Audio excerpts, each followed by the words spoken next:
Hello and welcome to a special Saturday afternoon Build with Baer workshop.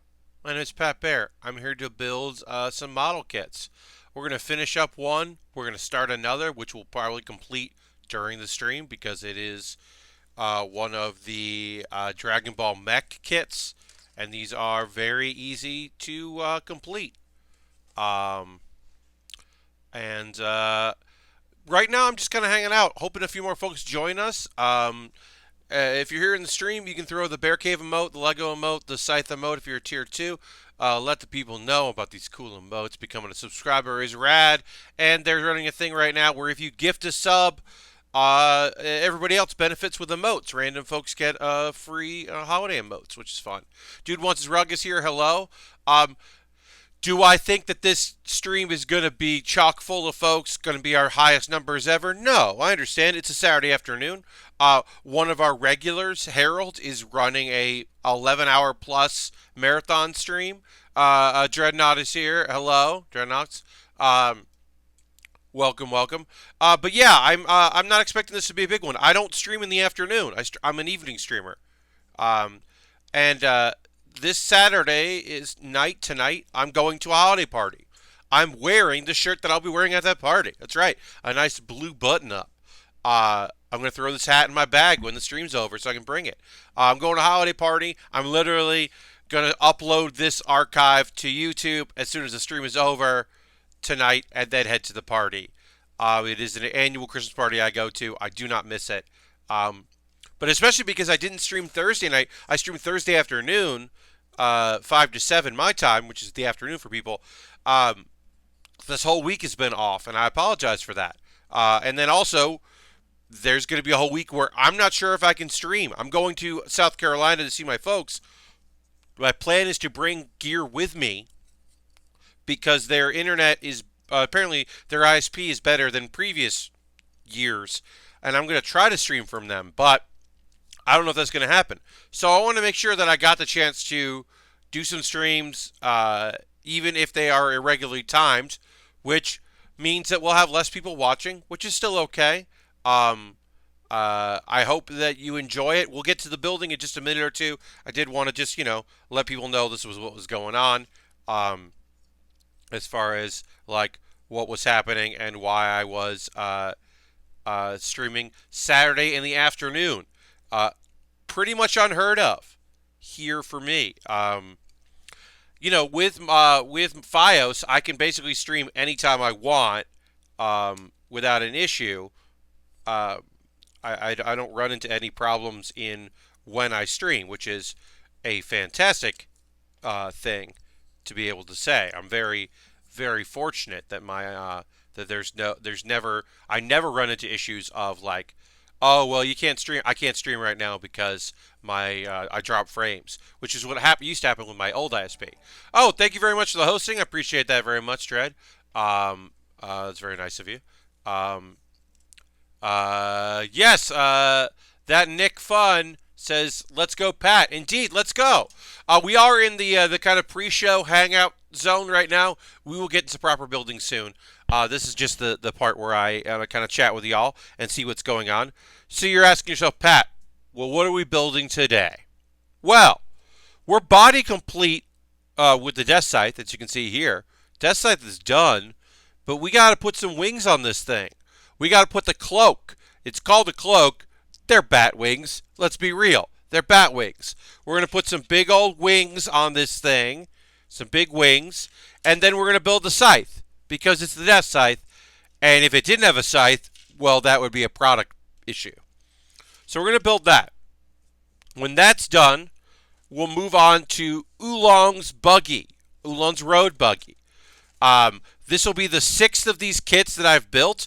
This one was packaged, damaged in packaging, in shipping, which sucks, but that's okay. Asma says, I spent the morning with dog on my lap watching Law & Order reruns, and it totally rules. Asmo, that sounds awesome. Hello, viewers. People popped in. Hello and welcome. Welcome, welcome, welcome. We're going to get started with our building soon. This is just, the little pre-show to give folks like yourselves a chance to come in. Yeah, so I built, this will be the 6th of these that I've built. We still have one left. It's on my wish list. It is Yamcha's. It makes sense that that's the last one.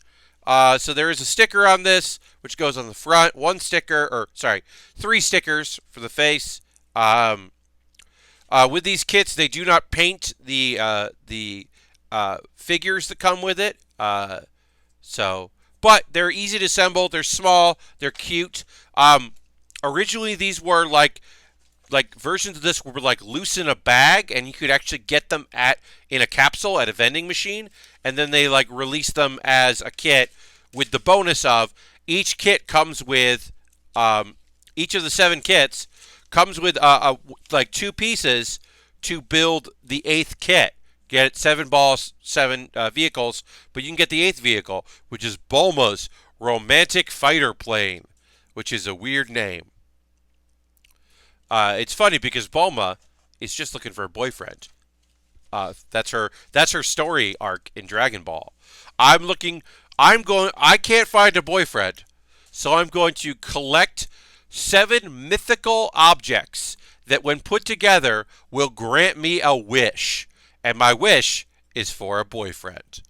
That's the incident. That's the inciting incident that leads Bulma to find Goku, and Goku joins the journey because he can hold on to the Dragon Ball, which he only knows as a memento from his grandfather, the man who found him in the woods and raised him, is, well, my grandfather loved this thing. I'm not going to let you have it, but I'll come along with you on this adventure so I can keep an eye on it. And he doesn't know that when the wish is granted, the balls scatter and become dormant for a year. He doesn't know that.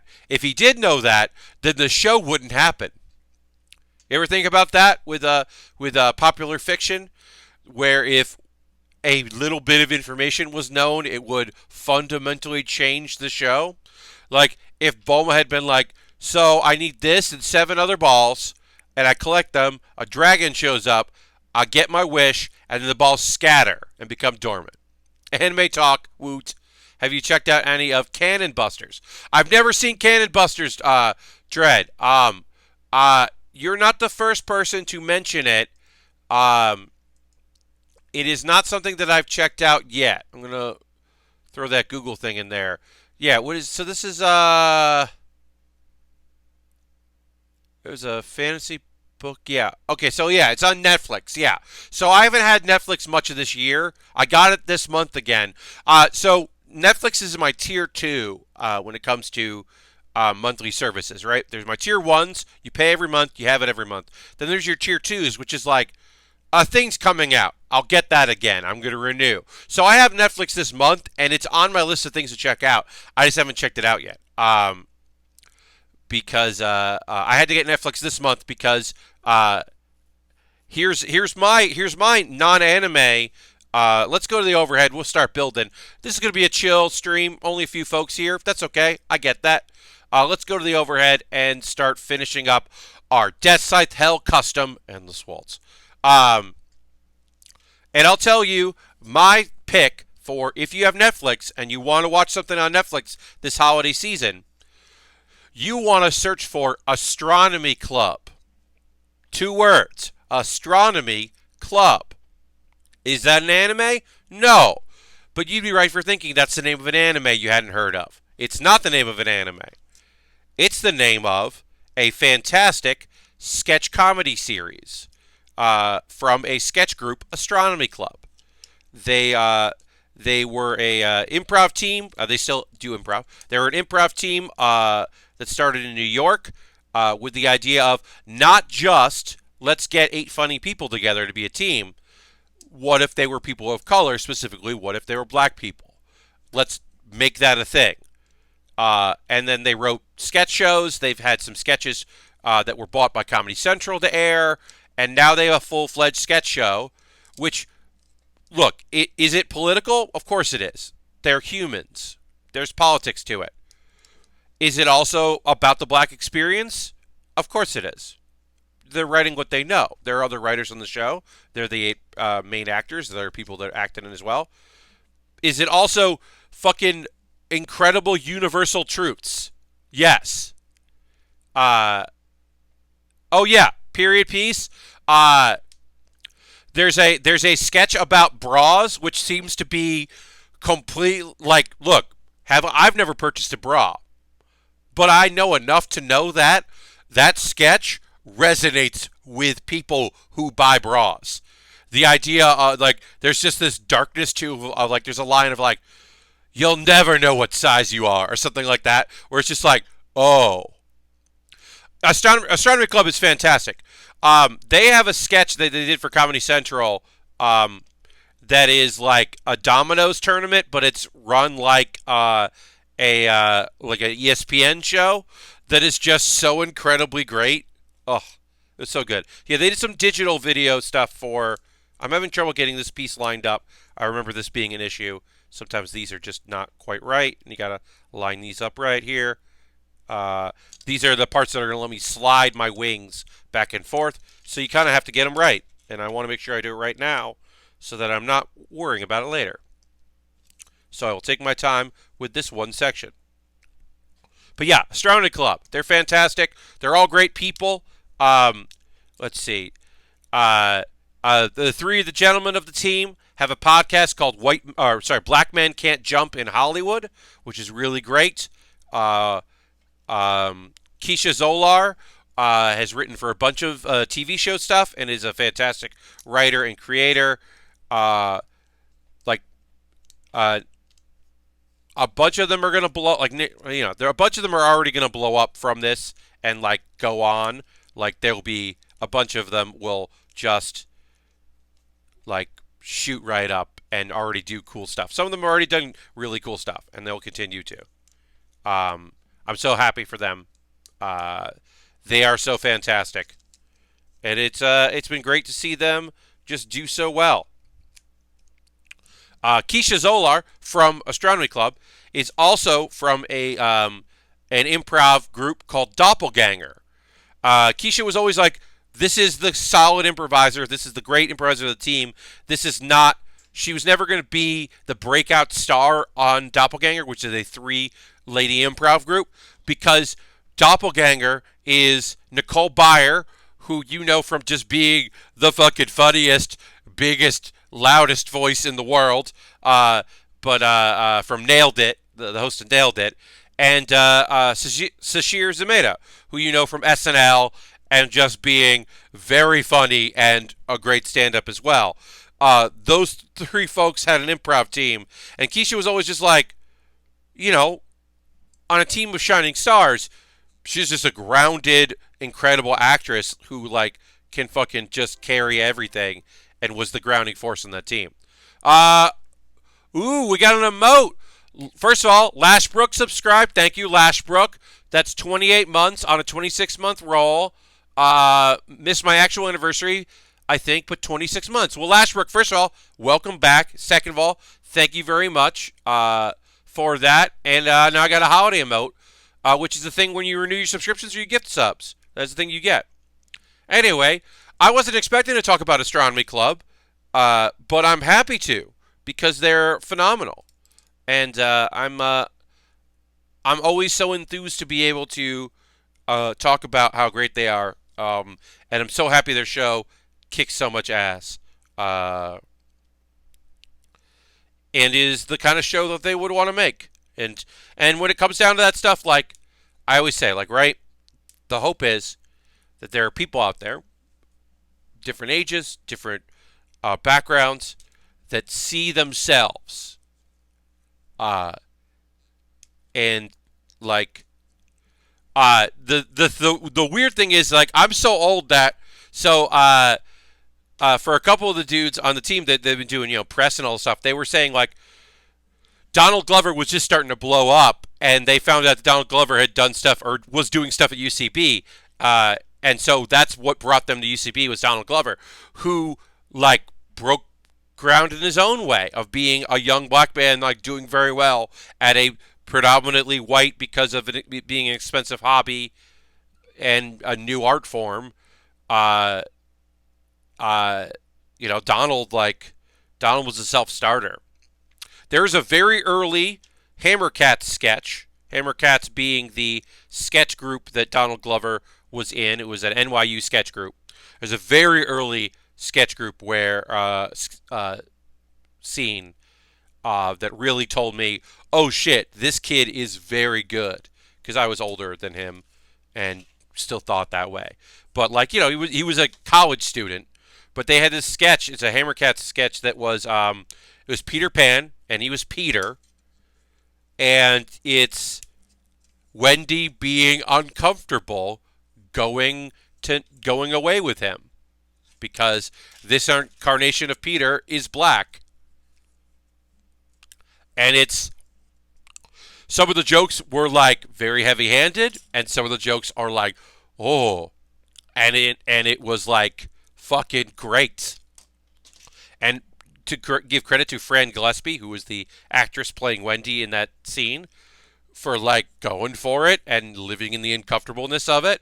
And it was at a very early, like very progressive for like mid 2000s / early 2000s sketch to see like that and be like, damn, all right, okay. This isn't just some NYU kids that are like, that want to be the next state, which is, an NYU group, or started at NYU. These are kids that are like gonna fucking try to do some stuff. Hammercats are like 3 tiers of incredible. There's like Donald Glover, obviously the biggest breakout, and Fran Gillespie has written for SNL among other things, and is definitely like fucking killing it. And then like DC Pearson and Dominic Dierkes, who've written for television, and Dan, whose last name is Casey right now, which is a shame, and I feel bad about that. And Doug have written for television. Like, there's a bunch of the people from that crew that like wrote for television and kept it going. And then like there's like a generation that were like, we're still doing it, we're figuring it out.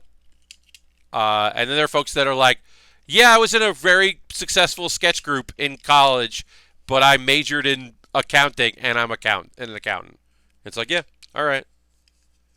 That also is a thing that can happen when you are, when you're going to a school for comedy, but also are like, I don't think this is going to be my career. DC Pearson of Hammercats and also Derek Comedy is one of my favorite people in the fucking planet. He is a top tier human, great dude, great actor, children's book author, young adult author, which is rad. And there is a Key and Peele sketch that he is in that is one of my favorite silly things in the world. It's I forget the name of it, but it is a P-Funk. It is a Parliament Funkadelic style sketch, which is just a song about funk and that style of funk, that kind of like George Clinton funk. And he is the white guy in the band because at the time he had a very big beard and long hair. So he's just playing bass as like the white guy in the funk band, and he doesn't have any lines. But I had so many people who were just like, oh yeah, that white guy. It's like, yep. People love that shit. All right, so I have to pop this open because I did something weird about it, and it's not coming together. So I'm going to pull out my tools. If you haven't seen this, I've got these are iFixit tools. So they are meant for me to use in repairing smartphones and smart devices. But I have found that as far as wedges go, they are way more forgiving, as they are even heavy plastic, than other items. So I often use these tools to separate. Folks that have been around for a while know this is my style and my jam. But if you didn't, if you're new to the stream, the iFixit kits are like $8. You get tweezers, you get a bunch of spongers. I added to it, I have a screwdriver, a Phillips set screwdriver that is from another tool set that I added to it because, my autofocus is on. Sorry, folks. I didn't realize that I left autofocus on. I apologize. Let me fix that camera. Sorry about that, everybody. For whatever reason, my webcam in OBS, I've set it to turn autofocus off. I have to manually do it every time I set up a stream. I do not know why, but it is not saved in my settings. I use the same input. I mean, I unplugged the camera when I'm not using it, but it's the same input every time, and it's very strange. But anyway, yeah, because occasionally I will do kits that involve screws, like the G Gundam Master Grades, and a couple of perfect grades here and there. All right, so I'm slowly separating this as to not break into the plastic, and then I'm going to figure out what went wrong here.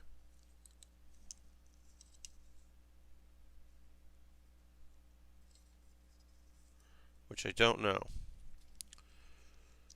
I don't know why this is. For whatever reason, when I went to put this in, it did not. Okay. So now we'll start from the other side and see if I can figure out there. I'm not sure why, but just didn't want to snap together.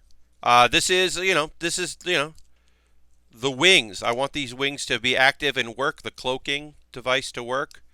So I want to make sure that I'm doing this right. And not quite sure why that went wrong, so we'll just take our time with it and nail it.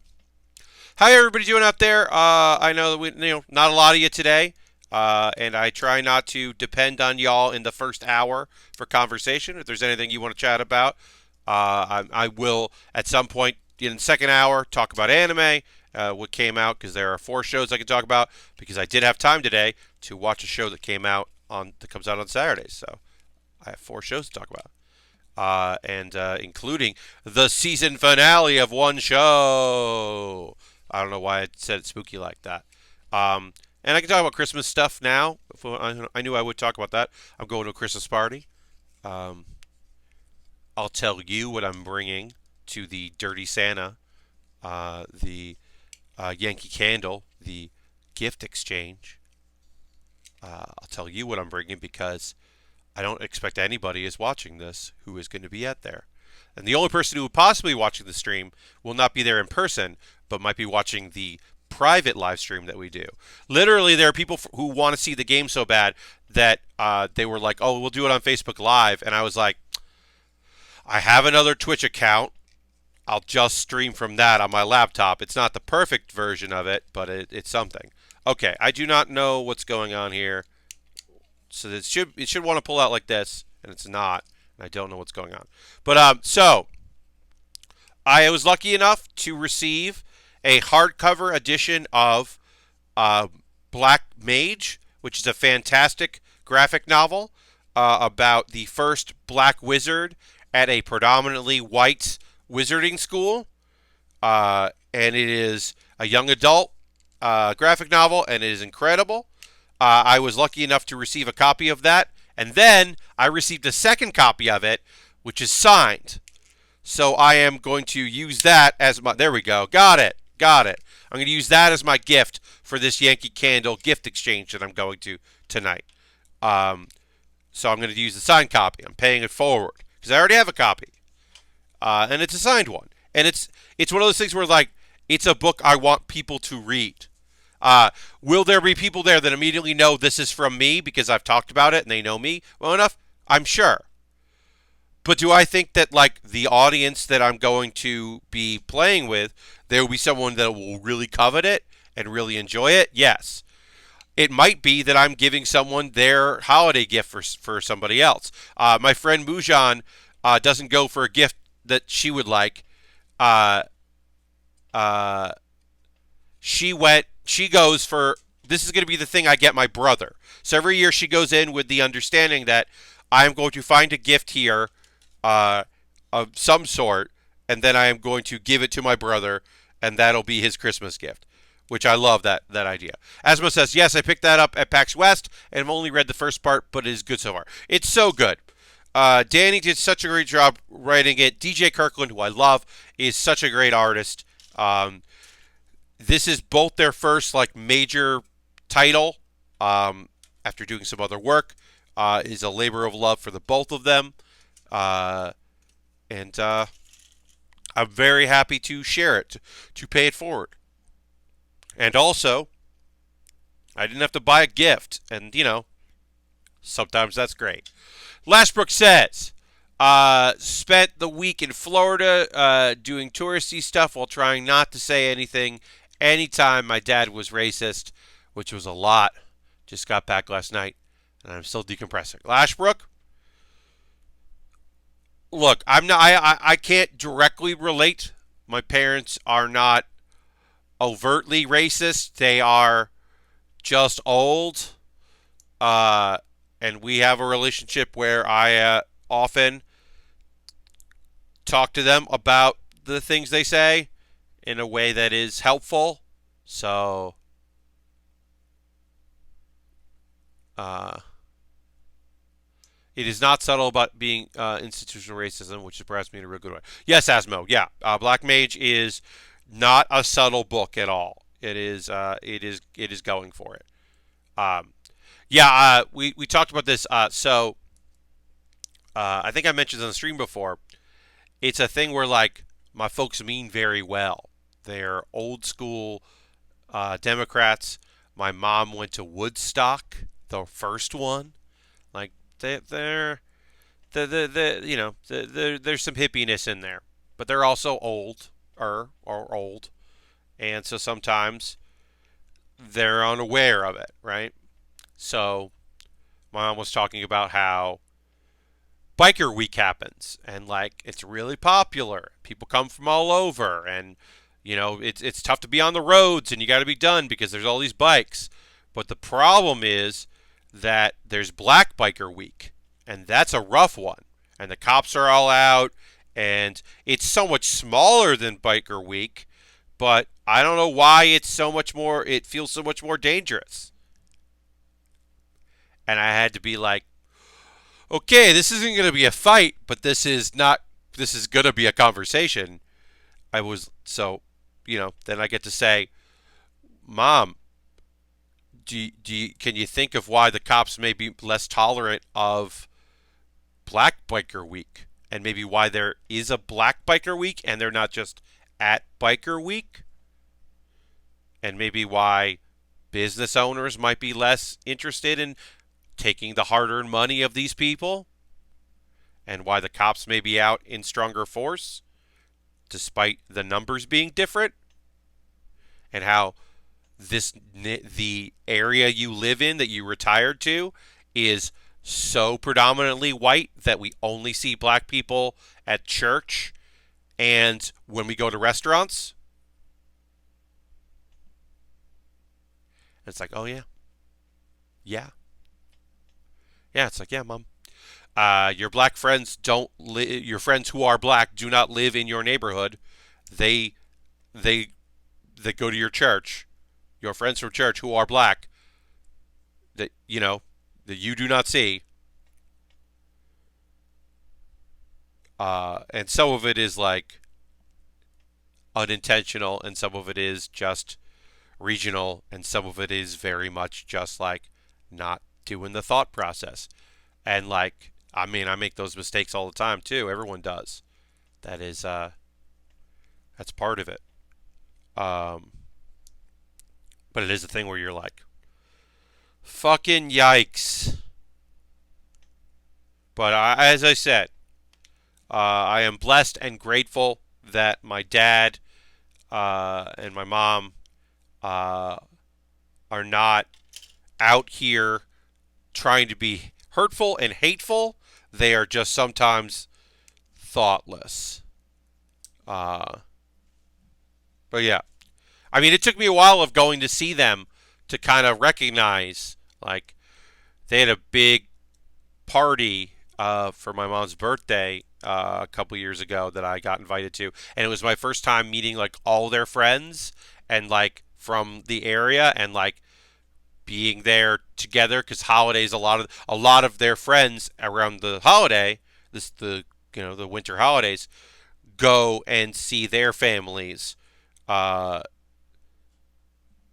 and travel, so they're not around, so I don't meet all of them, which is like, I understand, we get that, it's part of it, But it has led to, like, when I did meet all of them, just being like, okay, well, you might want to, broaden your friend group a bit. Wasn't necessarily. It wasn't that case in Connecticut, in our small town in Connecticut, which was very white. I mean, I'll say this: the two things I say about my hometown of Northford, Connecticut. One, it was not a town.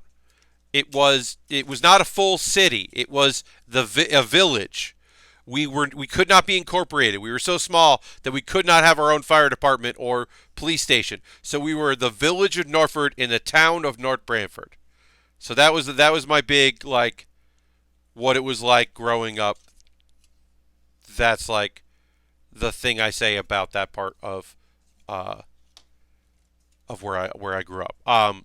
The second thing I'll say is it was so white that it mattered what version of Christian you were. Today it means less, not only because religion means less to a lot of people, but also because this was before the rise of Christianity as a voting bloc.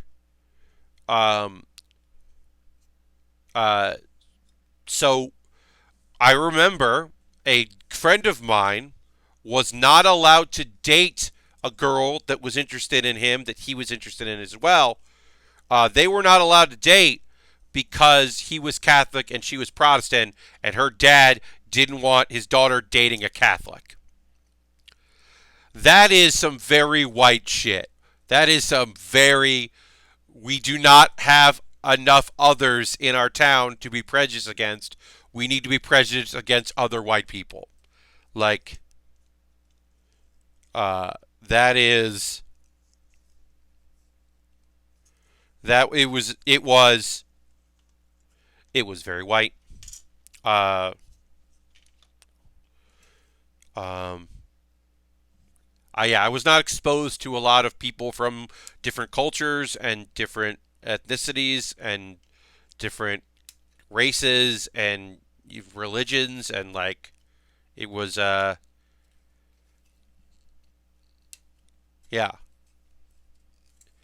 I mean, it was that thing where it was just like when when two folks transferred to our school, um, that were Dominican. We not only had more Latin Americans in the school than we ever had before, because we had two.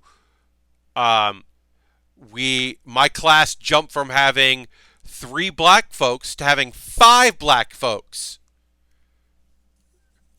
and that was, in a class of 160, felt like, wow. Oh, okay. You sure you didn't grow up in my small Northwest Ohio town? No, I just grew up in a far. I mean, look. Um, Another fact about Northford, Connecticut, is that in up until, like, the 70s, there were more cows than people in my town. Uh, for a number of years, the predominant business was farm. And then it became a place where people moved to that were working in other cities where they used to live and work in other cities. The beaches were nice. If you ever in Sarasota, definitely check out the Ringling Museum and House. That does sound cool, Ashbrook, I'm sure. Yeah, you find your fun, you find your enjoyment amidst the racism and awfulness and family, which you don't choose. But yeah, I I lived a very sheltered, like, exposure life. I got a lot from television and my friends, and uh, I'll say this: one of the things I don't talk about when I talk about my early nerd life was, hey, my D&D group merged with another D&D group uh, when when enough of us had cars and we could travel.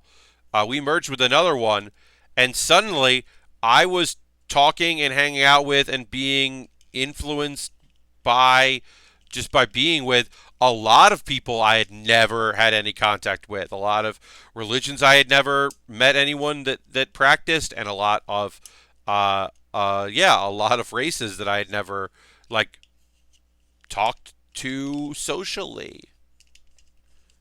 Yeah, my D&D when our D&D groups merged, uh, there was a big fallout in the D&D community in my part of southern Connecticut because a bunch of people started playing Vampire the Masquerade, and a bunch of people that I knew were like, "Fuck that! I don't want to play Vampire the Masquerade." And then there were some people that were like, I'm goth as hell, and I'm tired of your dragon shit. I'm doing this." And I can see both sides. I get both sides. Both arguments, to me, are valid and true. I understand why some people were like going one way and other people were going another. I have always gotten that. I liked both, but I stuck with my D&D crew just because I understood the rules of D&D. But then my D&D crew wasn't meeting as much, and the Vampire the Masquerade crew that I knew, one of them started working because they were old enough, started working in a bar, and that bar closed on Mondays, and they were like, "Well, we're closed on Mondays, so if you want to like LARP here for your like vampire thing, you can do that. So y'all don't need to know, y'all know enough about me, Pat Baer, to understand that the idea of having a place to LARP with my friends that like made sense for the game we were playing meant that 100% I was joining that crew, and I was going to LARP in a bar on a Monday night. 100%. There was no way I wasn't doing that. It was very fun. Even though I don't think that Vampire the Masquerade is great. Some of the books are fantastic, Jacob, who I know is not watching the stream, but somebody out there I know will send this to him if I don't say that, because y'all, I know y'all. I'm not saying it's any of you that are here right now in this moment, but I am saying that we all know that somebody, if I started talking shit about Vampire the Masquerade and how I didn't think it's necessarily the best system in the world, particularly in the 90s when I was playing it, the mid-90s when I was playing it, would be like, I'm sending this to Jacob because you're talking mess about Vampire the Masquerade. And Jacob Burgess has written vampire books. Not to draw a connection that aren't legit, but didn't Vampire have some strong ethnic nationalism? Yeah, Asmo. Part of why I didn't love Vampire the Masquerade was sometimes it felt fucking wrong and bad. Sometimes their opinions of lesser races within the world that were like half-breeds and half-vampires and tunnel-dwelling vampires that looked demonic. Sometimes that shit didn't seem cool. And maybe I couldn't put my finger on it at the time. Maybe I didn't quite have the language to understand why this feels bad. But it definitely felt bad. Werewolf didn't feel as bad. I had some friends that really loved Werewolf. The Quickening or whatever it's called. And that one didn't feel as bad. But yeah. The Ringlings were richer than God and basically built Sarasota. Okay. Imported an entire theater from Italy. Yeah, that's some rich people bullshit. We want to build a theater. Well, I saw a theater I like, and so we're just going to bring that one over. What? Yeah. We're just going to bring over the one I like. We could build one. No. Do my version. My version is a weirder choice. But yeah. I mostly went with Vampire because that was the game to play. This was late 90s, really, not mid 90s. Mid 90s was just playing Dungeons and Dragons and learning about LARPing and learning that I liked LARPing. I didn't love LARPing, but I liked LARPing a lot. And mostly, let's be fair, I was so in my own head and needed, like, oh, did I need validation? I needed so much validation in high school. And I wasn't getting the parts that I wanted in drama, but I was a pretty good LARPer. And I was a damn good role-playing game, like a person to have on your role-playing game who would make jokes and play the character and have fun. I was real good to have. I was a real good RPG companion. And people that I played with liked playing with me. So that was validation that I desperately craved. The new people in charge of Vampire have tried to address that. Yes. Yes, Kara. Mentioning Jacob Burgess, who you saw on Improvised Postmortem, who has written for a number of things and is an all-around great dude. You know, like, hey, if Jacob's working, I read Jacob's vampire book? No. Do I not doubt that, like, he put a lot of heart and effort and energy into it to make it, like, fucking cool and good and cool and good? I have no doubt. No doubt at all that he didn't work hard. Yeah. I mean, that's the thing, right? Like, when you're working with lore for, and books and story and all that, it's hard because some of it is timeless and some of it is of a time. And sometimes there are folks out there whose predominant thought process is, don't change the things I love, they're the things I love. Because it doesn't directly hurt me or affect me, and I can't think beyond my own enjoyment. So don't mess with the things that I love. Whereas there are other people that are like, I love this in spite of this stuff. If we could work on this stuff that I don't love, that is a bummer, that would be great, so that I could keep loving the thing I like or love. That would be rad. And it's appeasing people from one camp and listening to the echo chamber that is the other camp. That is hard. One of the hardest criticisms in the world to take in, that guts you, is, I know you didn't mean for it to be like this, but it is. Because it's acknowledging, hey, I'm not doing this to be an asshole, and I know you're not an asshole, but. Because, like, when people who are garbage don't like your thing, it's because they're garbage.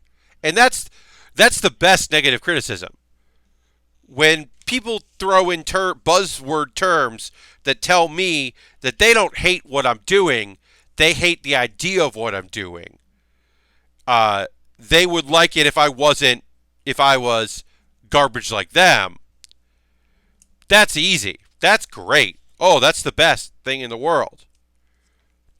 But when people are like, I really like what you do, and I like who you are, and I don't think you know that you did this, but what you did hurt me.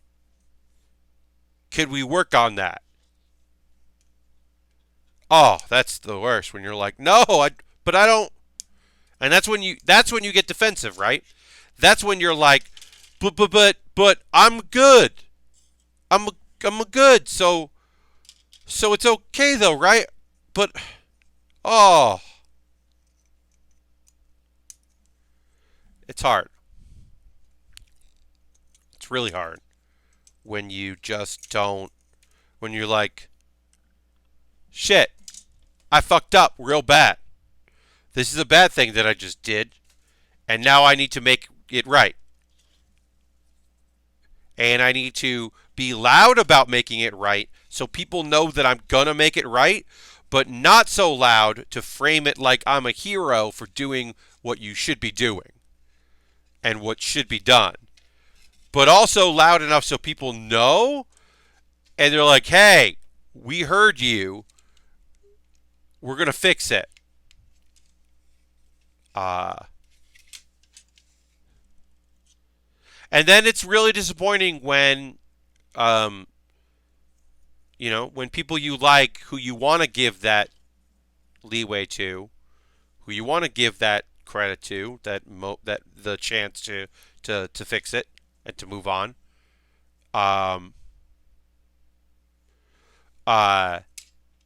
it's a fucking bummer when they don't. When they don't take it to heart, when they don't make that change, when they don't see you and hear you and understand what you're saying. That fucking sucks. There's a game there's a game on my 2018 Game of the Year list that I really liked. And it was a game that I played here on stream quite a bit because it was really relaxing and was a great game for me to play. And then they put out some DLC that was a fucking bummer and included some shit that wasn't great. And people were like, hey, do you understand what is happening right now? And why this sucks. And they were like, we don't think that sucks. And fuck you for thinking it does, you're wrong. And then it was like, oh, well, thanks for letting me know, I guess. Fuck off. Because it's 2000, hey, y'all, I don't know your year. I can guess. But I don't know your year. I know my year. And in my 2019, it would have been really nice to fucking clean some stuff and move some furniture around and have a fun game and mow some lawns and decorate some backyards and put in some hot tubs and play that game. It would have been real nice to have that game in my life. But fuck them. No thanks.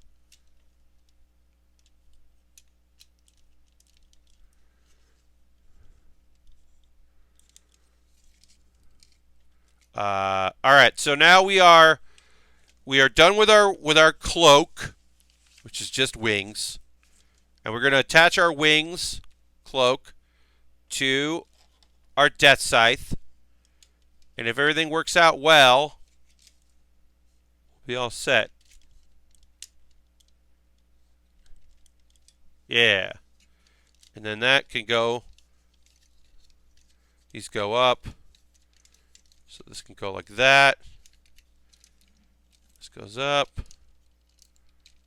This can go like that.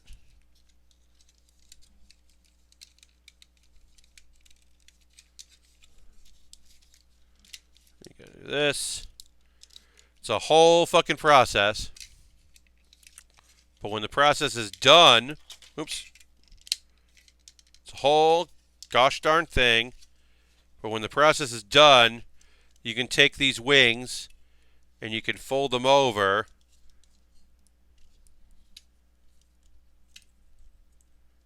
And you can cloak it. Which is basically like that. I mean, it's better than that, but it's that. But we're not going to do that. Because that is cool, but it's not as cool as... Oh, we got to build the scythe, right? So we're not done here because we still have to build the scythe. Oof. We lost some viewers today. It is a very chill stream today.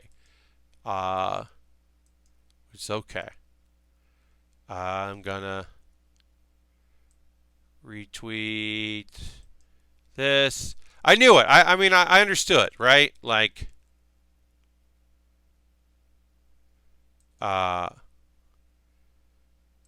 doing a Saturday afternoon stream was going to be light in attendance, and I get that and I understand it. We'll take a pause for the cause in a moment or two, and I'll kind of just be real chill about it. But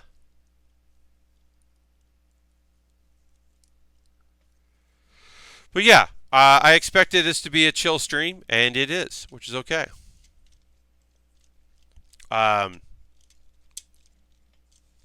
But get hyped because we're going to build a scythe for this. And then the next kit that we're going to be building, which is a nonsense thing, is so we're gonna build a buggy. And then after the buggy, next week, we got the Quanta Full Saber. The Quanta Full Saber, which is a 2010 kit that was released in 2018 with the Full Saber attachments. It is a great re-release. It's a kit I never built the first time around from Double O. Was this kit purchased by Justin McElroy? Possibly. Was it purchased by someone who just said, build this big boy in my honor, Justin McElroy, and just decided because you can write whatever you want on the the Amazon wishlist thing that said, oh, I'm just going to say I'm Justin McElroy. Is it possible that that's what happened? Also, yes.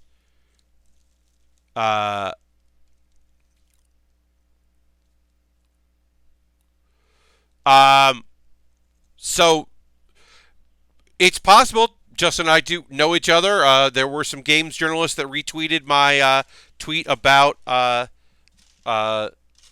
my Amazon wish list and how people could buy stuff from there. So it is possible that Justin bought it, but it's also a very funny gag if someone else did it. Asmo. So I've been playing Pirate Warrior pretty much exclusively because I got the there's a new expansion. Folks don't know there's a new expansion for from Hearthstone, the Dragons expansion. So the first legendary I got was the legendary warrior weapon. So I made a wild pirate deck, which is doing very well. I either get the board immediately and just dominate and clear and go face, or I know by turn like 5 that I'm going to lose, and it doesn't matter, and it's okay because they've been able to clear the board consistently, and that's okay because I'm playing a nonsense deck. So Pirate Warrior, I've been really enjoying because it's the kind of stuff I like. But I've been doing the wild version because there are fun wild pirates. So that's my primary deck, and then I have a hunter. I basically made Quest Hunter with a few additions because there are some. There's the Rush. Basically, there's a new card that is a Rush card whose battle cry is pull a Rush card from your deck. That's my experience in Pirate War and Standard 2. Yeah. So I made a standard Pirate Quest Hunter, including some of the cards that came in this expansion. Primarily Rush, and then I added some Rush minions already, like there's the 2/1 that summons something because you're just trying to summon minions. So summoning Rush minions seems pretty good, especially Rush minions that make more minions. So that's been a pretty good deck. It's not the best deck in the world. I'm not done tweaking it, but I've enjoyed it. But yeah, I've been having a lot of fun with my pirate deck, and that's the one I'm kind of playing. Yeah, Shaman, like right now, I haven't played any of the like decks. My decks don't have a lot of dragons in them. I haven't really dragoned it up. Dragon Priest seems pretty good, and I will probably build a. I might build a Dragon War or not Dragon Warlock. I might build a Warlock deck, but I don't know. Right now I'm saving my gold for that legendary that summons and buffs and invokes or whatever. I need that legendary, and I'm out of gold or dust, so I need that. And that'll open up a lot of possibilities because there's a wild shaman that is a wild evolved shaman that is pretty nuts. It's not quest, it's just evolved shaman. That's pretty nutty. So, I don't know. I'm having fun with it. It's not my favorite expansion so far. I think I just need more dragons to like buff up my dragons and make that more fun. But yeah, I'm enjoying it. I haven't been playing Battlegrounds, so that's a good sign. So I'm actually playing the expansion, playing the meta. But yeah, I mean I'm low tier in everything, but I'm like rank 13 in Wild right now with my Pirate Warrior deck, and I'm pretty happy about that. That's a pretty good place to be. All right, so here is the Deathscythe. This is body complete. This is build complete. I'm gonna put the scythe in its hand there. And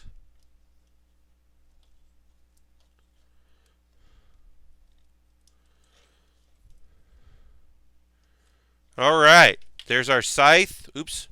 Yep, this is still a 2011 re-release of a late 90s kit that could have done a complete revamp, and they didn't, and it's okay.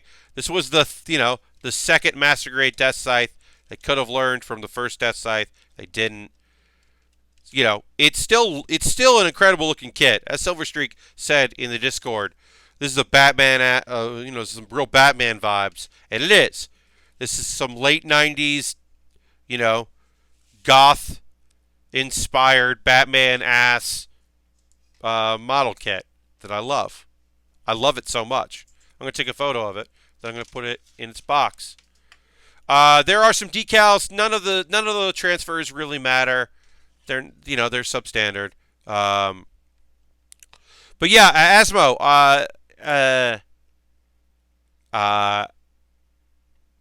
Let me know. Yeah, how you're. Have you found a good Druid deck?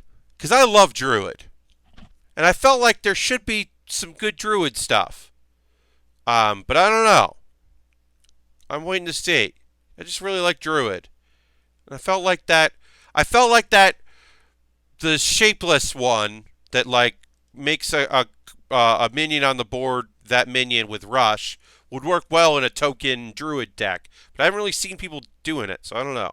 Alright, so I'm taking a photo of my badass Deathscythe here.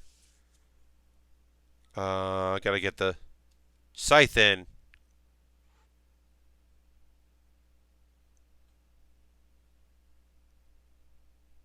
Alright, I took a photo. Now we can put it away.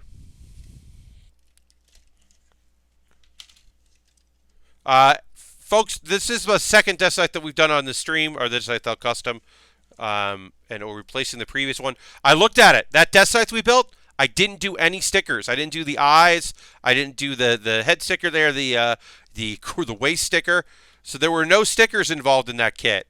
That was of the time where I wasn't even doing those kind of stickers. So for that alone, I'm glad that we did this. If not just for, I'm a better model kit builder than I was then, and I think this turned out great. I don't have any Gundams on display right now. I might be putting this on display, just so you know, because I don't have any Gundams on display, and I do have a stand. That's not true. I do have the perfect grade, the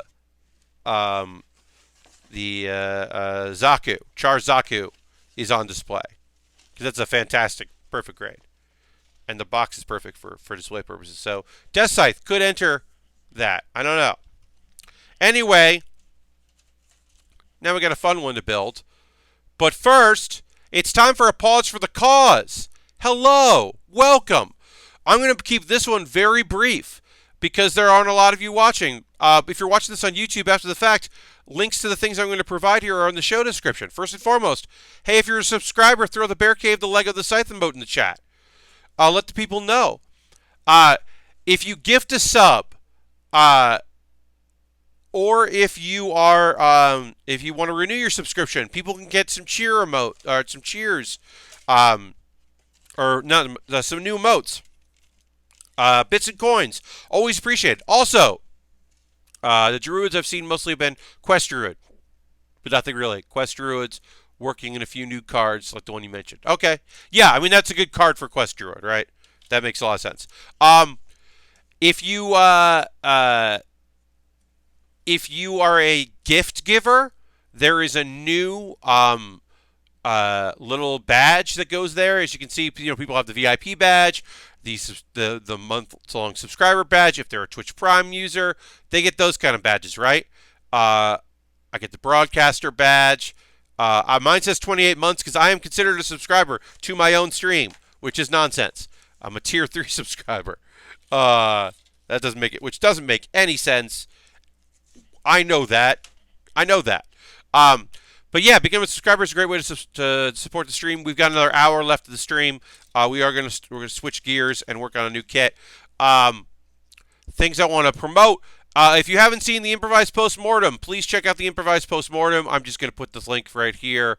Please check that out because it's rad. It is one of the least viewed. You just got a little audio from that because I opened it by accident. It's one of the least viewed ones I've ever done. It is in the top 3. Is it the best? No. Is it the most notorious? No. Is it top to bottom the funniest jokes? Probably.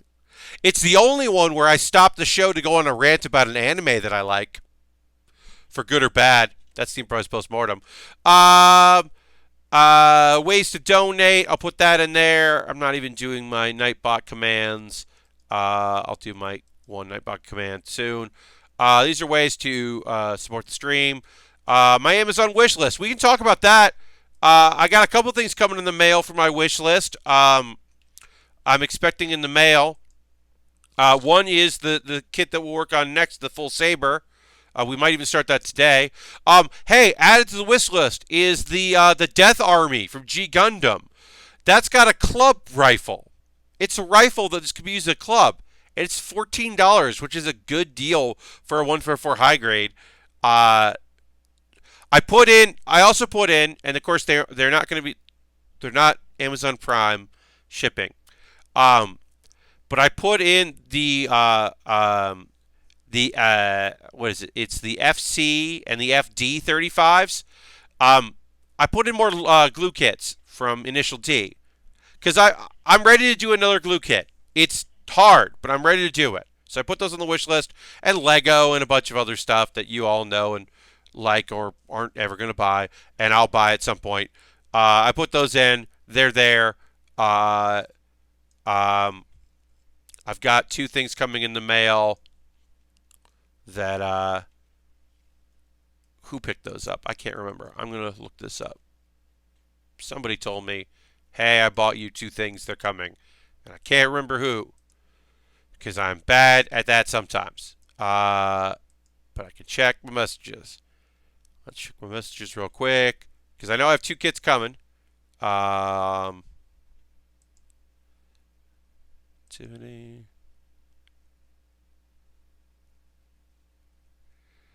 Oh.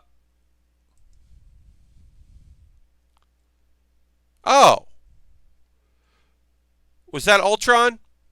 Was Ultron the person that purchased 2 kits from me that are coming in the mail? Is that possible? I believe that's true. I believe Ultron bought 2 kits that are coming in the mail from my wish list. And I'm excited to get those along with the stuff that we've already gotten. Just quickly check to see if anybody else purchased anything recently. No, yeah, I've got the Loto twin set and the Zogok are both like fun kits that I'm looking forward to building in the near future. And if you want to see me build something on stream, you could buy it. Are you required to? Of course not. Is it cool if you do? Yes, it is. All right. I am going to reply to my own tweet. and write this about start Oolong's road buggy. Oolong, the first very problematic character in Dragon Ball. One could argue. Well, let's not be. I can't remember if we dealt with Oolong before or after one of the first differences between boys and girls, Goku touching Bulma inappropriately, because that obviously makes Goku a fucking problem. But I don't remember if that happened before or after Oolong. But I do know that Oolong is bad news. And is not cool. And becomes a minor adversary and mostly just nonsense. I forgot until this week that new Star Wars movies means new Lego kits. Yes, Asmo. New Lego kits on the horizon. Indeed. More vehicles and things. More expensive Lego kits coming at you. Catch it. All right. So we're going to put these out here. So, these kits, nice and small, easy to assemble.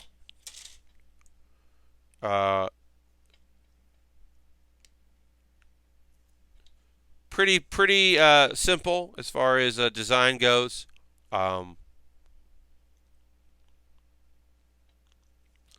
But fun to build. I enjoy these kits. Pretty much. They are small but pretty cool, so I do look forward to assembling them. 824. They're just two little sheets, but they get the job done. There's always some kind of fairly cool looking thing, and then, like I said, you can put them all together eventually, or the little extra pieces that come with each one. You can put together and then build another vehicle, and we're just one away. I put in the anime that I want to talk about for the second hour. I'll talk about Fire Force. There's 24 episodes of Fire Force. This is episode 21 because they started late in the year in their double season. They took a week off because of the Kyoto Animation Fire, out of respect, because the show is about fire, which is good on them. And then they what happened? Then they took another week off and did a best of, which was fine. So they're behind. This week, look, the fire in this show is unbelievable. It's so good looking. It is a nonsense story. And a lot of the hero characters are just big goofs, but fun big goofs. And we'll see what happens as more of it goes on. But I do genuinely enjoy it. And I do recommend, if you're looking for a shonen show, if you've been in a shonen mood and you're looking for a good show, I do think that it is a quality one, if not basic. But also, hey, 21 episodes. That is comparatively incredibly accessible compared to other shonen programs out there. So you could get into it pretty quickly and pretty easily, I think, compared to some other shows.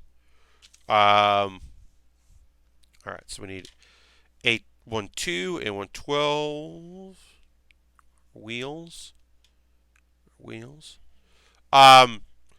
But yeah, it was cool. We're learning more about where things started and where things went, and faith and religion and all kinds of stuff. And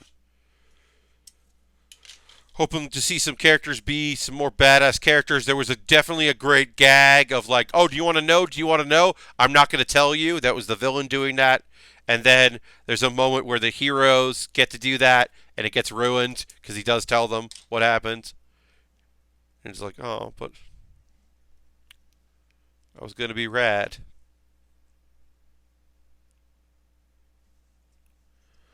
Yeah, I don't know. The main villain, who is the younger brother of the main hero of the show, his fire ability is that he is so hot and he makes so much heat that he somehow has control over time around himself. He can slow time down, and they tried to explain it, and even they were like, that doesn't make sense. And I really appreciate that they were like, this don't make no sense. Yeah, whatever. I don't know. He's real good. His fire powers are real solid. We don't know. I thought that was pretty great. And then we're getting towards the end of Food Wars. I don't know what to think about it. The food dishes seem really cool and fun. I like playing up the vibe of I couldn't do this on my own. I need you, the God Tongue, to step up. But it's a weird thing to admit for our hero to admit, Soma, that like I can't win this without you. I don't know. I don't know how it ends. Also, I think it's supposed to be a double season, and we're definitely coming up to the end of this, which I thought was going to be drowned out for an entire 24 episodes or 26 episodes, and it is not. Maybe it's going to be more than 12 or 13, but because I guess they're doing like the half seasons again. But I was surprised. I don't know. I liked the show, but I was definitely surprised about where they're going with it. What we did have is the end of season 1. It was a double-length season. The end of season 1 of Dr. Stone. I got a little emotional with it. They figured out that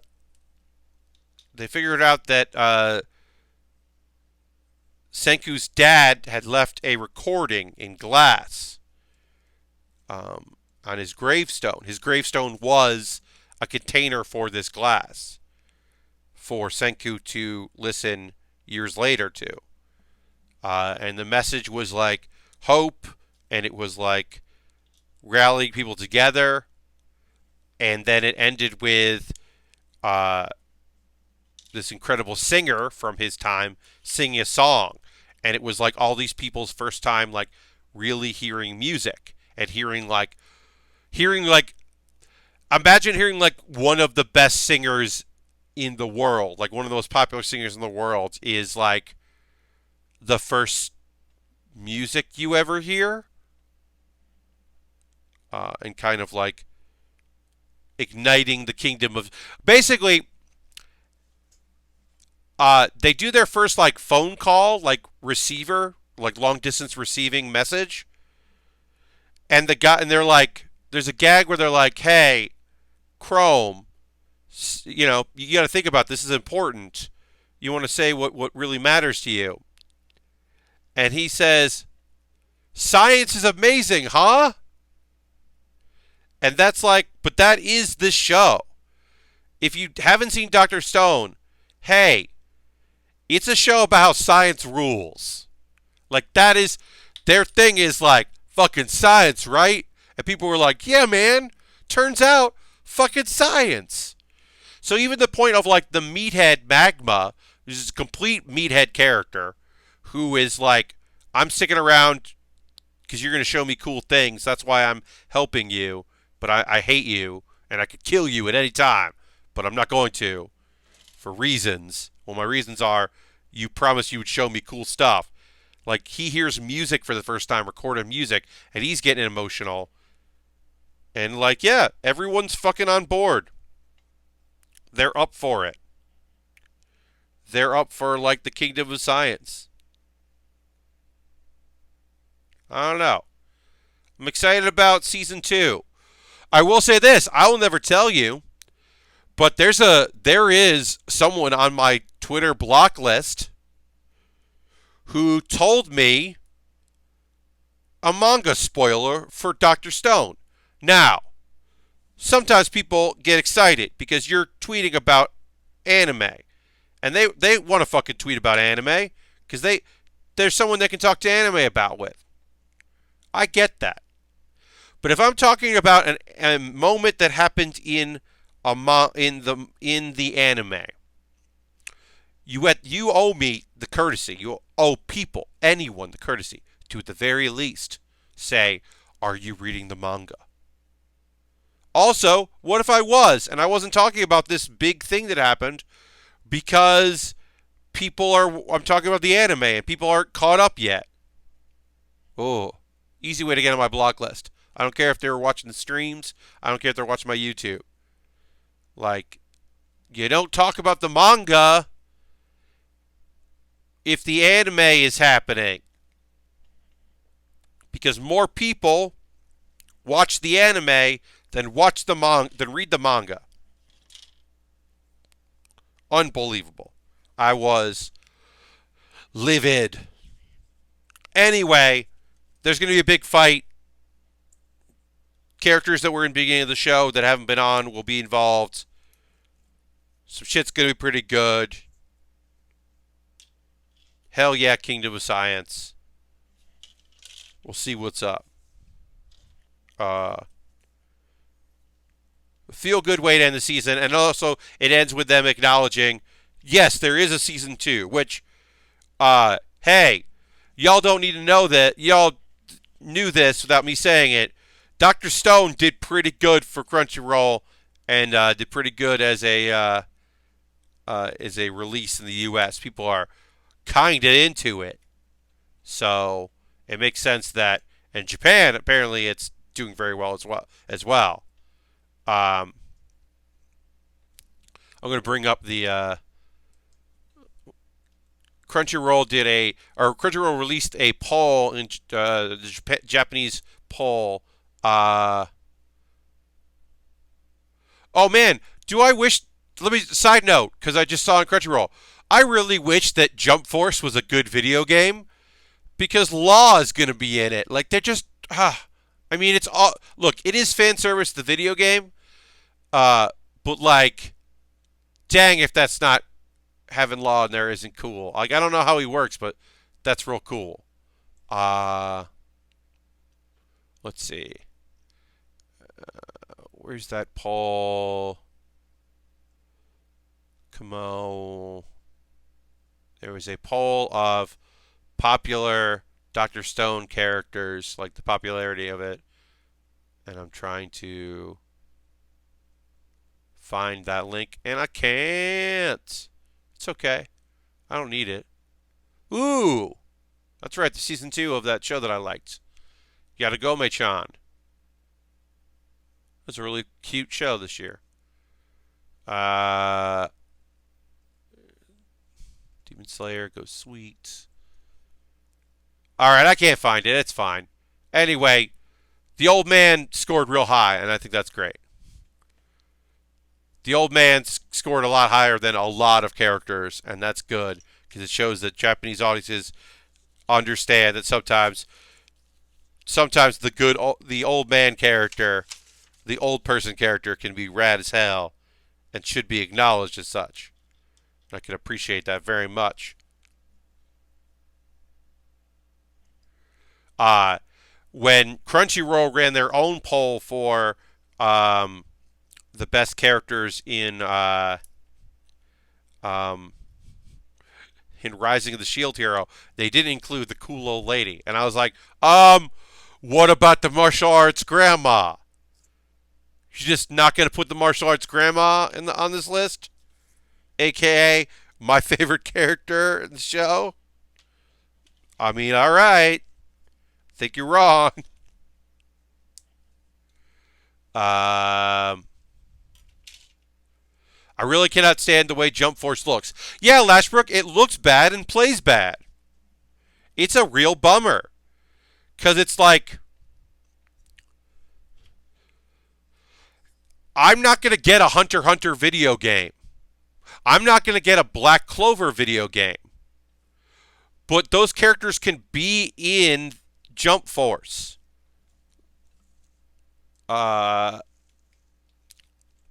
Force characters. Just looking it up. Character roster. Like,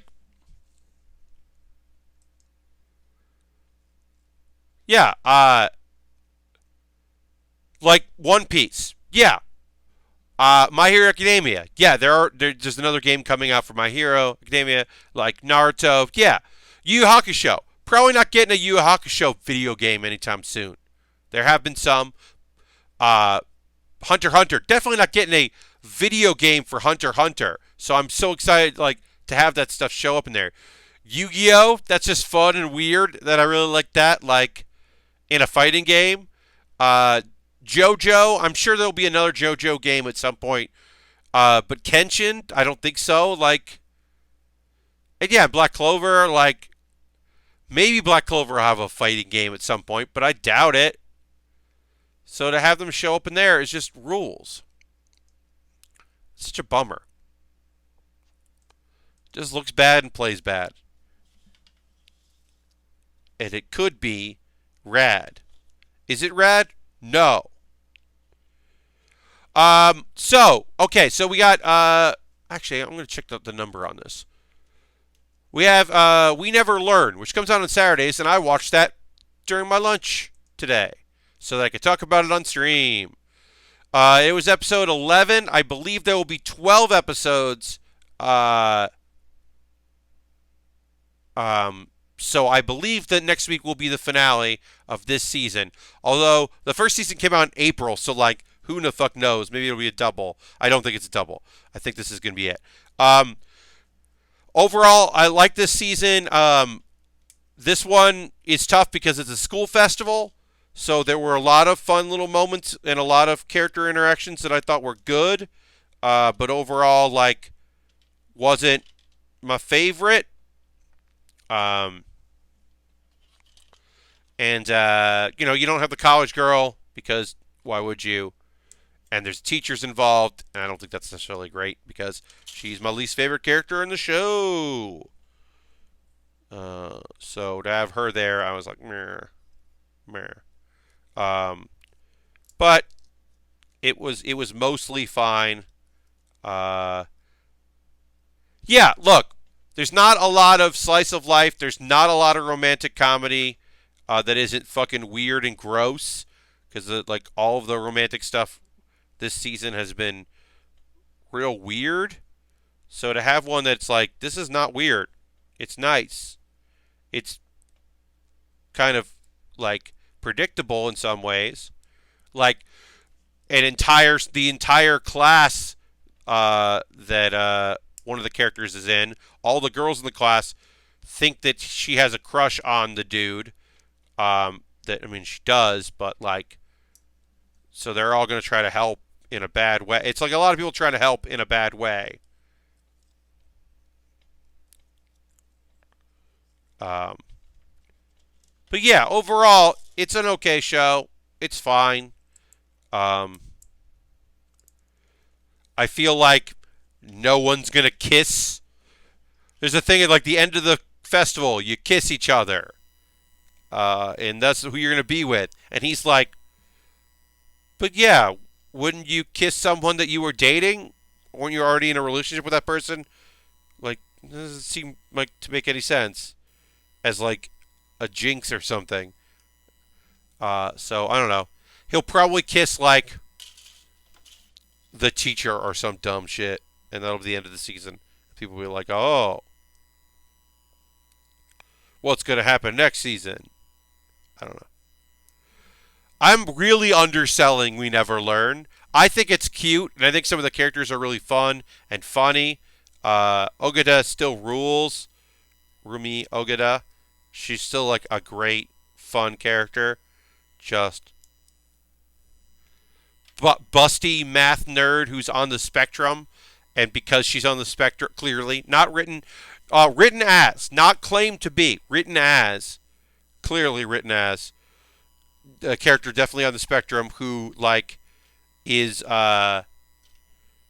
trying to study English, not English, literature as a way to understand people in the world.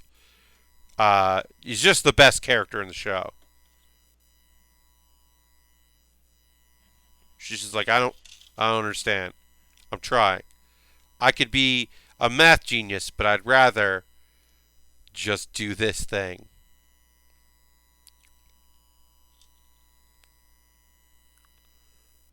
I'd rather learn. That's the whole thing. I mean, that's the whole point of the show. Anyway, because I'm streaming today instead of tonight, I didn't. No, I think I watched. I think I watched everything I was gonna watch. And then, yeah, I'll watch. Didn't I say to make abilities average, My Hero, and One Piece, and I'll be caught up on My Hero and One Piece. I saw a clip of one of the My Hero fights, and I can't believe I'm a week behind on it because it looks rad, and I am excited to see it because it does look like there's some good fight stuff coming up. All right, so we are building Oolong first. I almost said Puar. That's a different shapeshifter, right? We're building Oolong first. Also, Oolong has a gun. I'm building it. There's an assault rifle right there. This is from Dragon Ball, so there's still like the sense that maybe a gun will stop people. And I guess there are characters that a gun would stop, but it does feel very like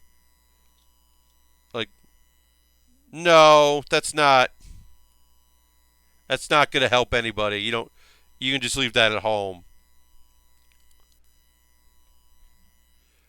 It's like this is the era where Goku dodged bullets instead of just reflecting them by strength, by just force of will.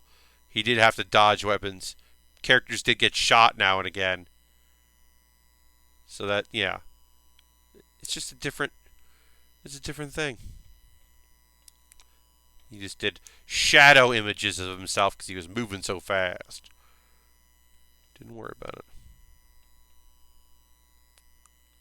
Alright. So there's Oolong, who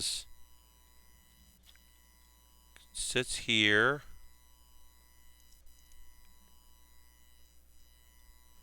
Pilots our little buggy, which I gotta put here so you can see it.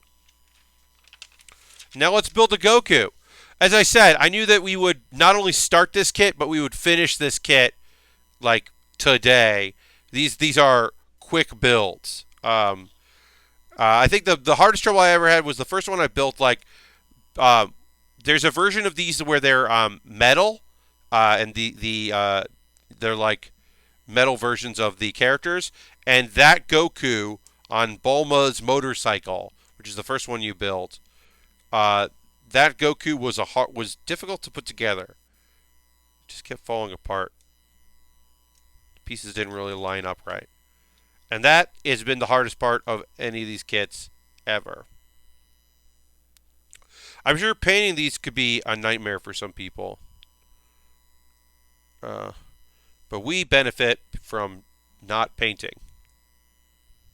Right? So tonight I'm going to my friends are throwing a party. I'm very excited about that. And it will be the end of my holiday partying. Thursday, I did my early stream. I streamed from 5 to 7 p.m. Eastern Time. The VOD is up if you missed that. It's on my YouTube. because I went to a holiday party in Brooklyn because Trin Garitano invited me. And what? Was I going to be like, no, Trin, you're one of my favorite people in the world. I'm not going to go with you to a party run by people that have money because the way they treat their employees in some aspects and are going to throw a cool party at a cool venue where I know like 4 people. I'm definitely going to go to that. And it was great to go to that. Uh, Mainly because I just hung out with Trin for a couple hours at a not at a convention, and that's unbelievable. That is such a rarity in my life to like go and see someone that I know from convention scenes and see them not at a convention is just such a lovely rarity. Uh, Also, I found out one of Trin's coworkers, who I've known for a while, just from like cons and such, apparently didn't know that I live in New York. He lives in New York, and he didn't know that I live in New York. He thought I lived in Chicago because I'm so tight with the Cards Against Humanity crew. He was like, "Oh yeah, I was wondering why you were at that event we did in New York." And I was like, "Yeah, I live here. I've lived here the whole time." It's like, "Oh, I should have you in for things." And I'm like, "Yeah, you should. You should definitely have me in for things." What? I had no idea that he didn't know that I lived in New York. And that's just one of those things where I'm like, well, you gotta fucking take it for granted, I guess. That is not the first, and it will not be the last time. A lot of people thought I lived in Boston because there was an assumption when I first started doing shows at PAX. People who didn't know the UCB connection assumed that I worked for Harmonix because I was doing stuff with the Harmonix crew and hung out with them at cons. We hung out because we were friends, but people just assumed that I worked there. To be fair, I did wear their hoodie a lot, or their track jacket a lot. But that was a giveaway. It just looked like the ones they wore. And was that by design? Yes. So that I could get into parties and stuff? Yes. Which is one of the reasons why I started wearing, when I still worked there, my UCB hoodie to places. So that could be the thing that people started associating with me. And understanding that that's where I worked. Because they didn't know who I was. But, yeah, a lot of people thought I lived in Boston. People thought that I worked for... There was the belief that I worked at Cards Against Humanity because I did a lot of stuff with them, and I did their improv show. And so there was people that just... And they sponsored some of my panels, so there were people that just assumed I worked for them. Which I never have. I have never been an employee of Cards Against Humanity. I have been the beneficiary of sponsorship by them for a few events, but have never been an active employee. And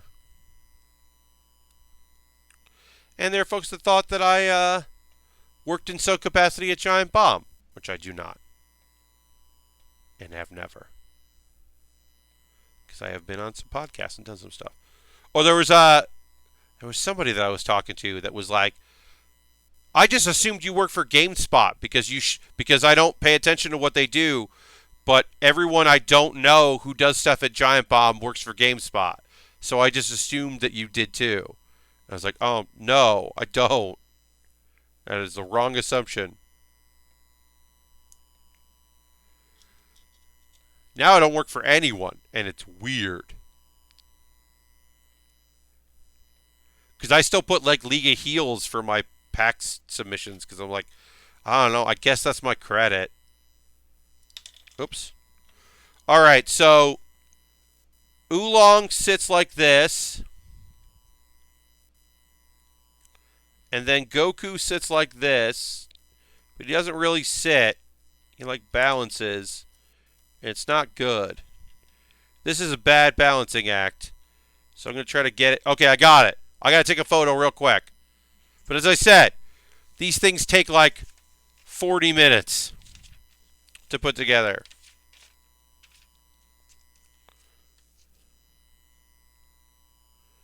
But let me take a photo of it now.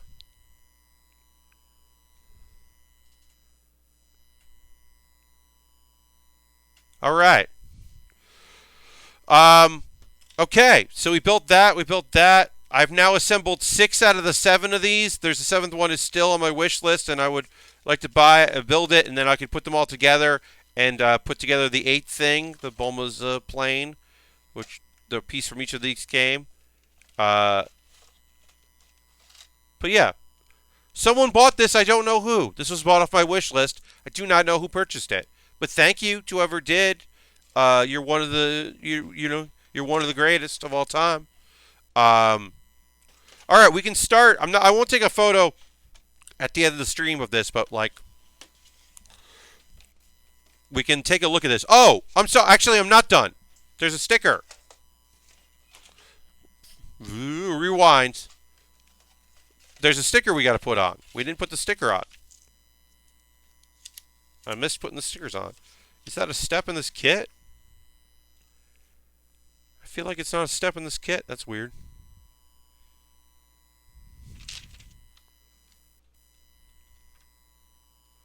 Yeah, they don't really like tell you to do it. But there's a face that goes on this. So we can put a face on our buggy. But yeah, they don't tell me to do that. That's weird. That feels weird. They're like, here are stickers. There is no instructions about how these stickers go on. Almost forgot to put on some stickers. So we'll do that. That'll be good at the end of the stream. And then on Monday, we'll start the new kit, and I can properly promote it and all that. I was going to say. All right, so there's no real good guide for this.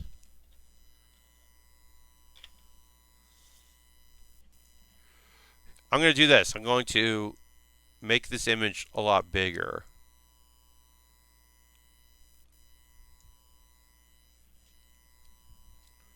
That'll help me some. And I'm going to start with the mouth so I can put the eyes over the mouth. That feels good. Okay. Because that way if I do the mouth, and I'll do it like here. If I do the mouth, then I can kind of see where the eyes should go. Because there's no like indication. The other thing I can do is can pop this off, which will make things easier. Okay. All right. So we'll. So there's a little bit of it, so it just kind of goes.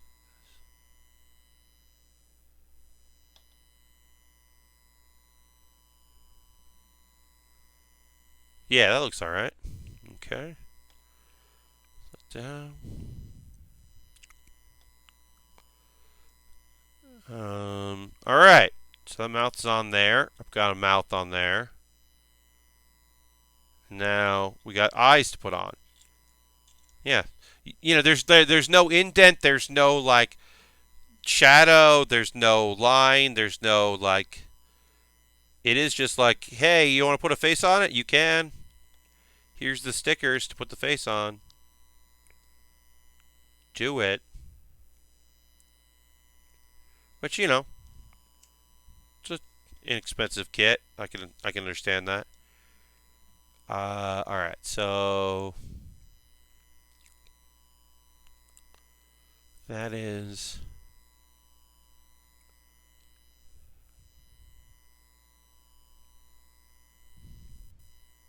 Nope.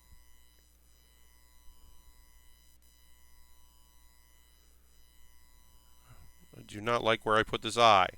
Can I fix it? Will I ruin this sticker by trying to fix it? Probably. Is there enough time to scrape this lightly? Fix it. Possibly.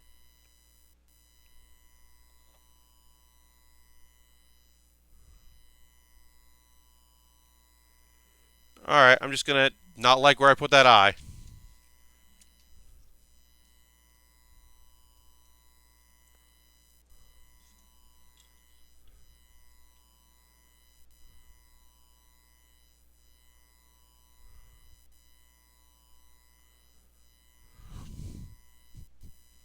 I don't like where I put that eye either, so I'm definitely going to try to redo one of these.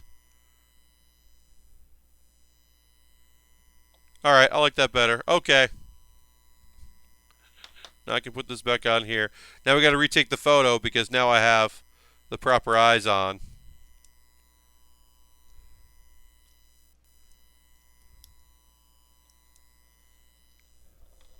Oop. Now I got to retake these photos.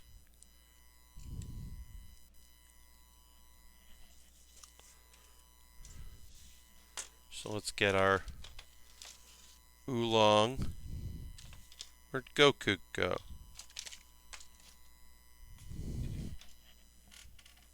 There's Goku. Dropped Goku.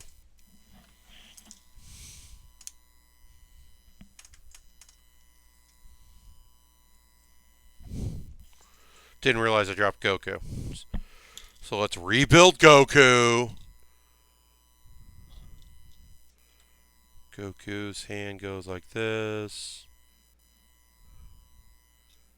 Goku's body goes like this. I don't know when I dropped Goku, but I did.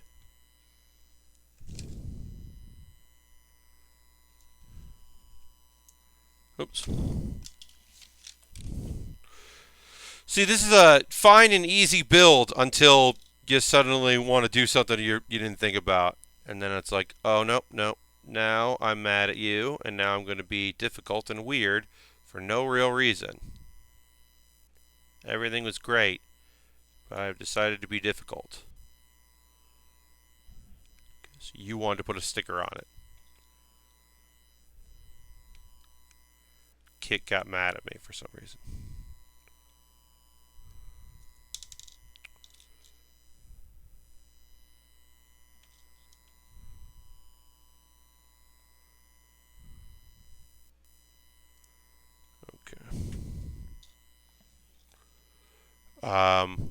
Next build stream, Monday, 9 p.m. Eastern Time. Back to our regular scheduled stream on a regularly scheduled night.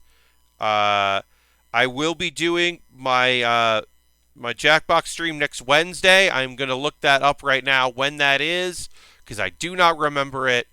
So I'm going to go to my tweets here, my pinned. Bonus build stream, or Jackbox stream is this Wednesday, the 18th, at 7 p.m. until question mark. Probably till 9, because I have a thing at 10 o'clock I have to go to. So 7 p.m. Eastern, a little early for normal build streams, but still not too early. Hopefully you can make it out on Wednesday for Jackbox. And then streaming, Monday, Thursday, Saturday is normal. Saturday, literally, I'm going to stream at night, and then I'm going to... Oh, I should get rid of this here. I'm going to stream at night and then pack up my stuff, whatever I have left, to go see my folks that Sunday. So a week from tomorrow, I'll be in South Carolina. So I don't know what my streaming schedule is going to be like when I'm home. I am bringing a Lego set to build at home.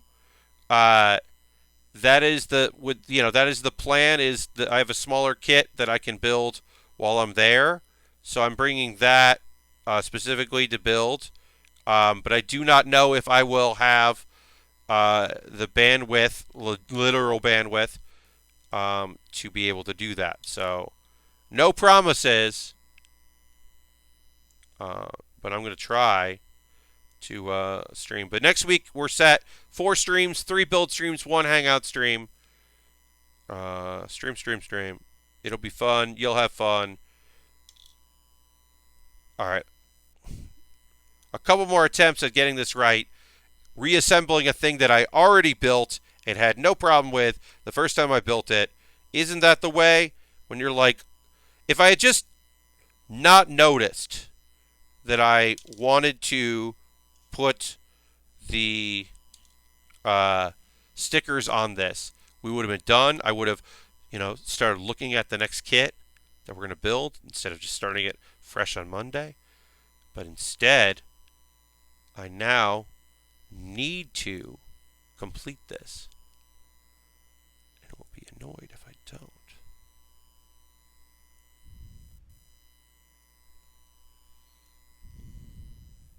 There we go. You understand. Sometimes you're just like, I am not in the right mindset to fix this, but damn it if I'm not going to. All right. So we can actually do what I want to do, which is, my chair makes some noise. Oolong. Said his name wrong. Hey, you never know. This could be Puar disguising themselves as Oolong. But it's Oolong. Just saying it wrong. And then...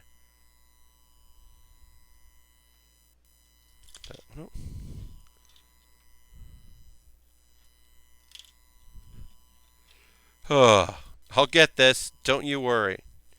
Hey, remember when I finished the Deathscythe and it was awesome? And everybody was like, yeah, you did it, Pat. You're the greatest. I was like, yeah.